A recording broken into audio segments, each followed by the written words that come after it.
after you finish drawing out your brushes and playing around with that, and you've taken a photo or you've scanned it, I recommend scanning it because it retains a lot of the detail and the specks and the dust and the cool effects. So what I did, I scanned my images at 600 dpi. That's how large my scanner would scan at.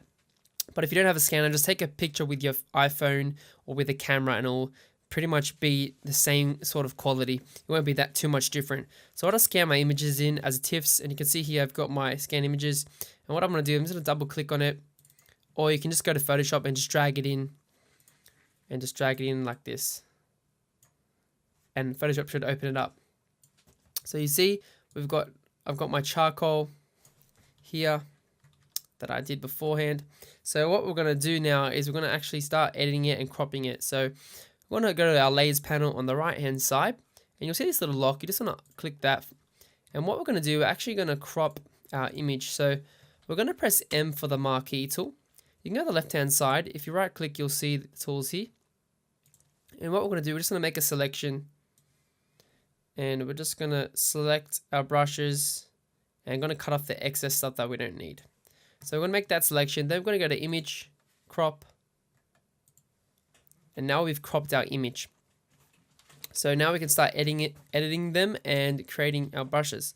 So what I usually do is I go to my layers panel on the right hand side and I start adding adjustment layers.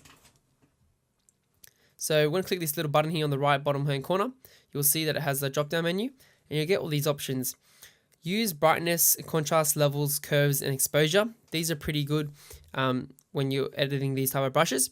But before we use these, we're just going to go to image mode and go to grayscale. So we want to make sure we're just working with black and white. We don't want any color, anything to disrupt our, the texture within the brush. So we're going to go back to our adjustment layers, and we're going to go with brightness and contrast first. So what I'm going to do, I'm just going to bump up the contrast a lot and the brightness up a little bit, just so we can get the white and black so it's clear.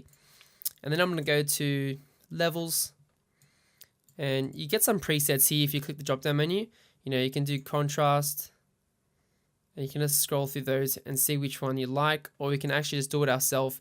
And I usually try and move these sliders. You can see you don't want to do too much because you'll get some sort of effect, even though you could probably use that.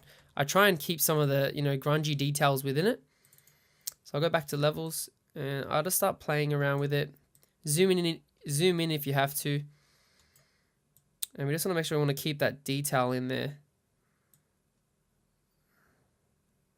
So it's a matter of just experimenting.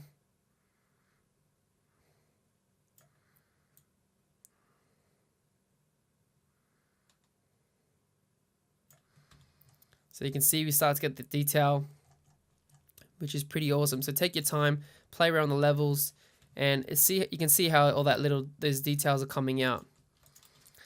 And if you want, you can also go to curves, which is pretty cool. And you can play around with these settings as well, the presets if you want, or you can invert it. Negative, strong contrast is pretty nice as well. Or you can just play around with these and get some weird effects. So if you want to zoom in, you can see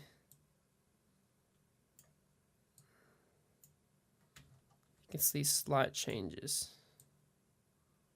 Yeah. So yeah, that's looking good. So you can see now if I turn off these layers, it makes a big difference to the original. So you can see that was the original, and we've edited it now, and now we've got some cool, textures with these brushes. So what we can do with these brushes, you can do the same with the chalk or the pens, whatever you're using. It's the same process. You just scan them in, import them to Photoshop. Make sure you edit it like this.